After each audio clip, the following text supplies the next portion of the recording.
ข่าวใหญ่บ้านศรีวิไลเข้ามาอีกแล้วเศร้ามือนี่ทิดาลาวไปโรงเรียนมิดหูจ้อยวัดละเนาะบาทนี้ทักทายสบายดี FC แฟนคลับทุกทานก็แล้วกันมาพบมาพ่อกันเศร้ามือนี่มาเอาซ่าแน่จักน้อยหนึ่งทานผู้ชมเพราะว่าอีหยังว่าติบ่ค่อยมีข้อมูลข่าวสารเป็นตาน่าสนใจพ่อปานใดและอีกอย่างก็ต้องได้เก็บเมียนมาจัดแจงเครื่องของเนาะเพราะเมื่อวานนี่พายุเข้าภาคเหนือของประเทศลาวเฮ็ดให้หมักเฮ็บตกเพื่อนซ่านบ้านซองกระเบื้องแตกหักอึกกระทึกคึกโคมแล้วก็เลยย่านว่ามันลามมาฮอดเวียงจันทน์ก็เลยต้องได้เฝ้าระวังเลยบ่มีเวลามาซอกหาข้อมูลเฮ็ดข่าวแต่อย่างใดท่านผู้ชมแต่ถึงว่ามันบ่มีมันก็มีอยู่ในเรื่องราวใหม่ๆเป็นตาหน้าตื่นเต้นสำหรับครอบครัวศรีวิไลเศร้ามือนี่ก็รุ่นกันคักน้องธิดาลาวแต่งตนแต่งโตโมดเป็นตาฮักมุ่งหน้าเข้าสู่โรงเรียนในรอบหลายมื้อในรอบหลายอาทิตย์ออกทัวร์คอนเสิร์ตสวยวัดสวยว่ามากหลายอาทิตย์แล้วมามื้อนี้ต้องได้ไปโรงเรียนทั้งซิดพีเคก็แต่งตนแต่งโตจัดแจงทรงผมทรงผมให้ซิดน้องทานผู้ชมซึ่งเป็นเรื่องที่เห็นแล้วเฮาก็รู้สึกว่าอบอุ่นดีอกดีใจไปทั้งใดก็มีแต่คนหักคนหอมคนเทคแคร์ดูแลดีป่านนี้ทานผู้ชมแต่มันมีอีกเรื่องนึงที่ค่อยอยากนำเสนอเป็นข่าวดีของน้องธิดาลาวกับว่าแม่นข่าวดีสำหรับน้องธิดาลาวข่าวดีสำหรับครอบครัวศรีวิไลทานผู้ชมหนังบทใหม่กำลังจะถูกสร้างขึ้นด้วยปลายปากกาของพอภูศรีวิไลเนี่ยเมื่อประมาณ10 ชั่วโมงที่ผ่านมาคือค่ำคืนเมื่อวานนี่แหละเพิ่นออกมาเคลื่อนไหวว่านางเขียนบทหนัง ตกอูทะลุมิติย้อนยุคไปเมื่อ50 ปีก่อน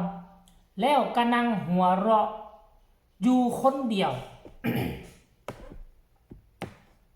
ถ้าว่าหนังเรื่องนี้เกิดขึ้นแท้ก็จะเป็นหนังเรื่องที่2เป็นซีรีส์เรื่องที่2แต่ค่อยว่าอีหยังมันก็เกิดขึ้นได้ปลายปากกาของพอภูศรีวิไลในบ่ธรรมดาท่านผู้ชมเราสร้างหนังตัวนั้นใช้เวลาบ่กี่เท่าใดอาทิตย์บ่กี่เท่าใดมื้อแล้วก็สามารถเฮ็ดหนังออกมาฉายได้ค่อยก็สนับสนุนค่อยก็ซัพพอร์ตคือกันโอนไปให้เพิ่นเนาะประมาณจักพันเนาะคันบ่แม่น20กับ30,000น่ะถ้าจำบ่ผิดซึ่งเป็นตัวหนังที่ค่อนข้างว่าถูกหนังออนไลน์เรื่องแรกที่ค่อยเบิ่งค่อยตัดสินใจซื้อค่อยตัดสินใจโอนค่อยติดตามแวดวงการหมอลำมา2 ปีค่อยบ่เคยว่าควักเงินในกระเป๋าค่อยโอนให้ไผเด็ดขาดค่อยค่อยโอนซื้อบัตรเนาะซีรีส์ของพ่อภูกับน้องธิดาลาวเพียงแต่คนเดียวและเจ้าเดียวเท่านั้นที่ค่อยจะโอนเพราะว่าเงินค้ำกับแก้วมันหายากค่อยก็บ่ได้ร่ำได้รวยแต่เป็นอย่างค่อยจึงจกโอนเพราะค่อยอยากซัพพอร์ตพ่อภูอยากซัพพอร์ตบ้านศรีวิไลอยากซัพพอร์ตน้องธิดาลาวจึงโอนไปให้ถ้า FC แฟนคลับฟังไทยก็โอ้ย 30,000 กีบเป็นเงินบาทได้เท่าไหร่บาทนึง19 บาท20 บาทซ้ำนั่นก็มาว่าสำหรับคนที่อยู่เมืองใหญ่เมืองเจริญค่าเงินแข็งแรงก็ว่าอาจจะบ่มีคุณค่าแต่สำหรับค่อยซ้ำนั่นนี่ค่อยไปกินข้าวได้อิ่มในคาบนึงแล้วนะไปกินข้าวนี่เฟอก็ได้น้ำจอกนึงพร้อมก็อิ่มแล้วนะแต่ค่อยก็โอนให้เพราะว่าค่อยมักบ้านศรีวิไลคือกันท่านผู้ชมหนังเรื่องนี้นี่ตกปีทะลุมิติหรือว่าตกอูทะลุมิติย้อนหลังไป50 ปีค่อยก็คิดว่าตอนนอนอยู่ในเปนี่ตอนนั่งอยู่ในอูนี่คงจะเป็นยุคปัจจุบันคงจะเป็นยุคปัจจุบันอาจจะนอนละเมอรับไหลไปแล้วก็ตกแต่ทะลุมิติไปใส่หนังอาจจะปรับเปลี่ยนเปิดหัวเรื่องมาเป็นปัจจุบันฉากต่อไปก็เป็นอดีต50 ปีมันก็คงจะเป็นหนังเรื่องนึงที่จะสนุกสนานในกลุ่ม FC บ้านศรีวิไลท่านผู้ชมแต่ว่าก่อนจะไปฟังเรื่องนี้ต่อไปก็อยากให้ทุกคนไปเบิ่งความเป็นตาฮักตาแพงของน้องธิดาลาวแต่งตนแต่งโตที่จะไปโรงเรียนว่าบรรยากาศเป็นจังไดให้ไปชมพร้อมๆกันเลยพ่อไปส่งไหมไอ้สิทธิ์พี่ไปก็ได้สิทธิ์พี่ก็จะผ่านทางโอ้ยสิทธิ์พี่กินข้าวก่อนพี่ป๊าไม่เป็นไรครับผมปั้น6 ปีแล้วครับ หิวเงิน โทรศัพท์ผมไม่เห็น ก็ไปเอา ไม่ติด ตื่นแล้วแม่ตื่นแล้ว แม่ตื่นแล้ว แม่จนอาบน้ำ ไป แล้ว โรงเรียนในประกาศจักรดำน่ะ แม่ยังไปโรงเรียน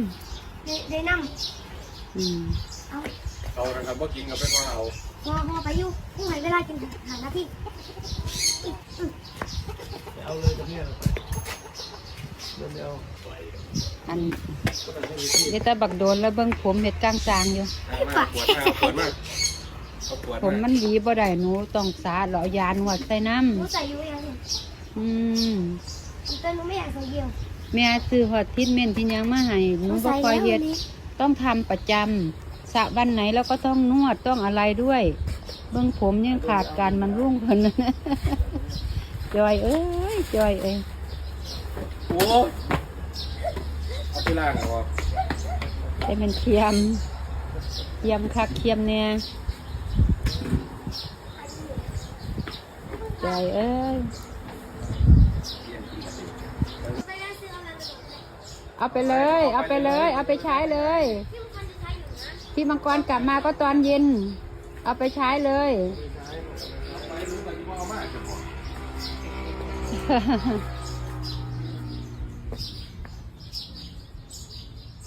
สิไปแวะซื้อร้านสะดวกซื้ออยุ่เสยสะดวกซื้อเขาอยุ่ตลาดบุญในเมืองสารคาม เอาเงินไปโรงเรียน ขอพ่อไป จอยเอ้ย โทรศัพท์ดิพ่อไป ส เอา วัส เงิน ดีค่ะ เดินทางปลอดภัยค่ะ ค่ะสวัสดี วัน ค่ะ นี้ไอ้เท่ก็สิไปกลับบ้านค่ะเป็นเป็นเมียบ้านเมียเฮียน ไปซอยงานเนี่ยเดินทาง เห็นบ่ทุกคนเป็นตาฮักบ่น้องธิดาลาวลูกสาวของพ่อแม่